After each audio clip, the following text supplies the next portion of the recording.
Está escrito em Salmo 90, versículo 17, o seguinte: E seja sobre nós a graça do Senhor nosso Deus, e confirma sobre nós a obra das nossas mãos. Sim, confirma a obra das nossas mãos. Meu irmão, minha irmã, o Salmo 90, escrito por Moisés, é uma reflexão profunda sobre a brevidade da vida humana e a grandeza de Deus.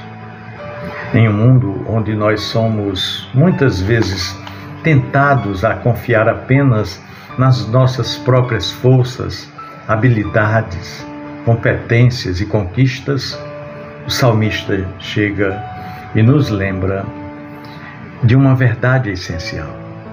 A vida é um dom de Deus e precisamos constantemente de sua ajuda para que os nossos esforços tenham significado e possam ter duração longa. Este versículo deste Salmo 90, versículo 17, nos leva a um lugar de humildade e de dependência, reconhecendo que a bondade de Deus é o alicerce, é a base, é o fundamento sobre o qual podemos edificar as nossas vidas, a nossa estrutura de vida. A bondade de Deus é um dos atributos mais profundos de seu caráter santo. A bondade de Deus se refere, digamos, ao seu desejo constante de abençoar, de proteger, de guiar e de prover para o seu povo. Quando Moisés ora pela bondade de Deus, ele não está apenas pedindo uma ajuda superficial ou temporária, mas está clamando por algo muito mais profundo.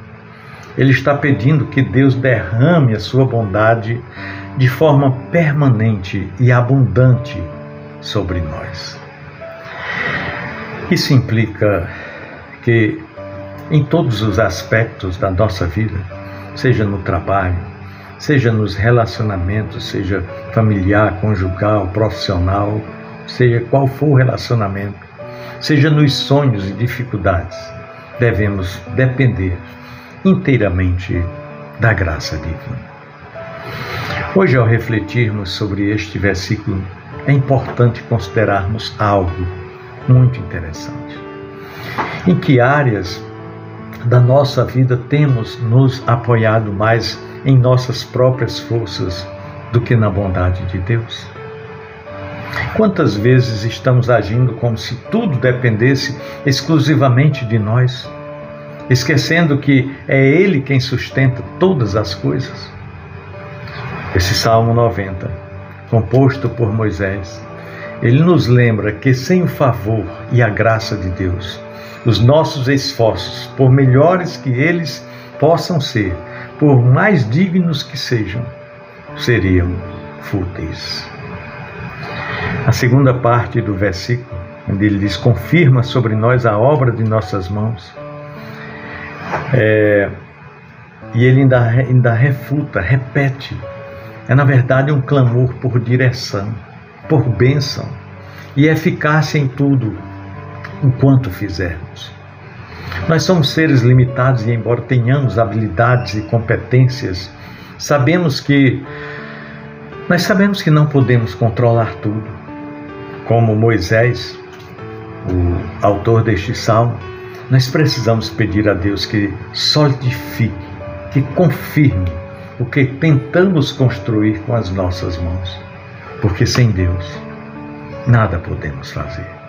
Ele é quem dá propósito e estabilidade a cada ação, seja nas pequenas tarefas do dia a dia ou nos grandes projetos, nos grandes empreendimentos da vida. Pensemos por um pouco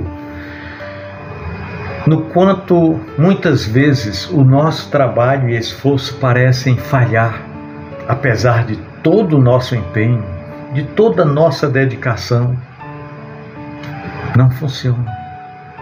A verdade é que sem a ajuda divina, as nossas obras podem ser inconstantes, frágeis, efêmeras. Portanto, meu irmão, minha irmã, ao nos dedicarmos ao trabalho, precisamos fazer como o salmista e pedir que Deus seja o fundamento sobre o qual a nossa vida seja edificada, seja construída. O Salmo 90 também nos desafia a refletir sobre a nossa responsabilidade diante do Senhor. Isso porque muitas vezes nós tomamos decisões e agimos sem ponderar sobre o impacto delas em nossa vida espiritual, na vida dos outros e, sobretudo, sem ponderar o que isso impactará no nosso relacionamento com Deus. O salmista nos ensina que a verdadeira prosperidade e segurança vem da nossa disposição em viver segundo os princípios de Deus e depender inteiramente dele. Por isso Jesus diz em João 15:5, sem mim nada podeis fazer.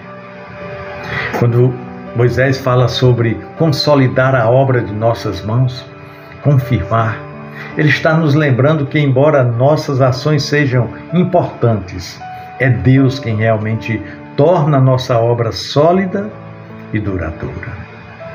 Nós não podemos jamais negligenciar o que nos é incumbido, o que nos é confiado, nem agir de maneira negligente e irresponsável.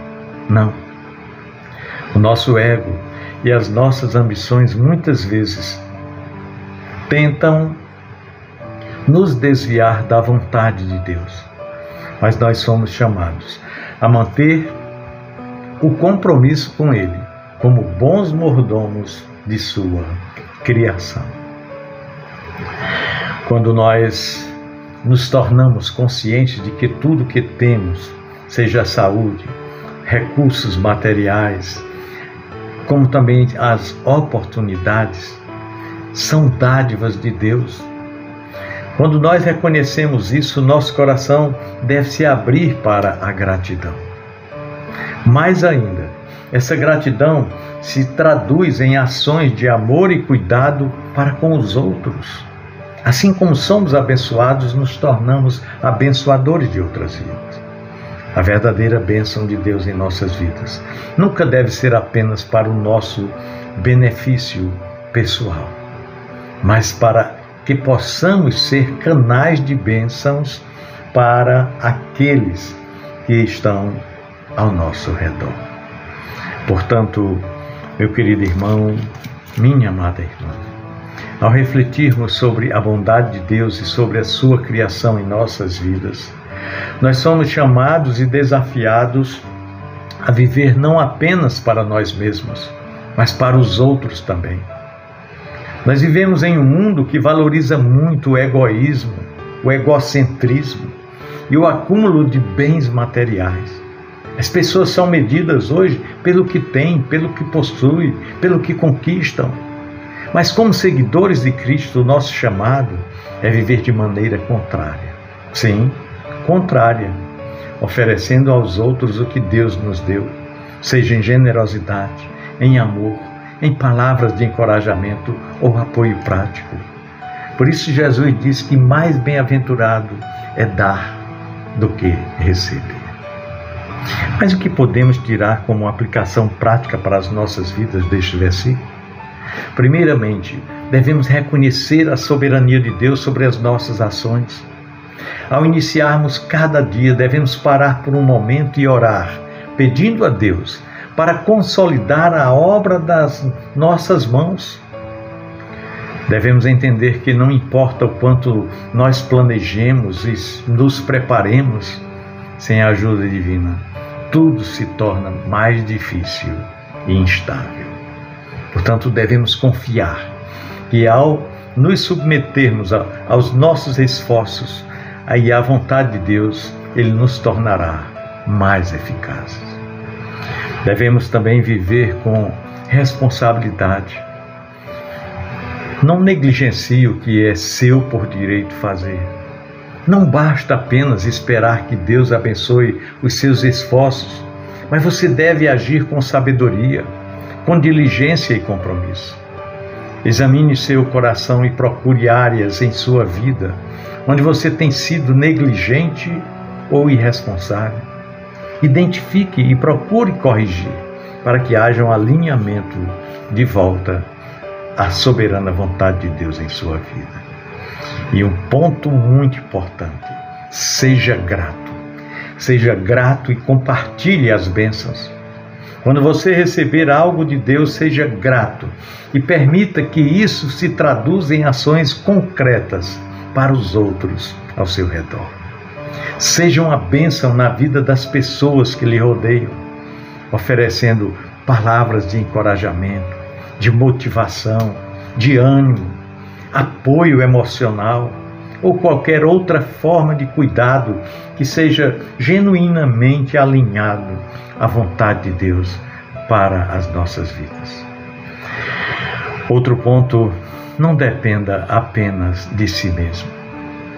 Quando surgirem as dificuldades, lembre-se de que você não está sozinho. Deus está presente e sempre disposto a ajudar. Portanto, confie nele, não apenas quando as coisas vão mal, mas também nas alegrias e nas vitórias.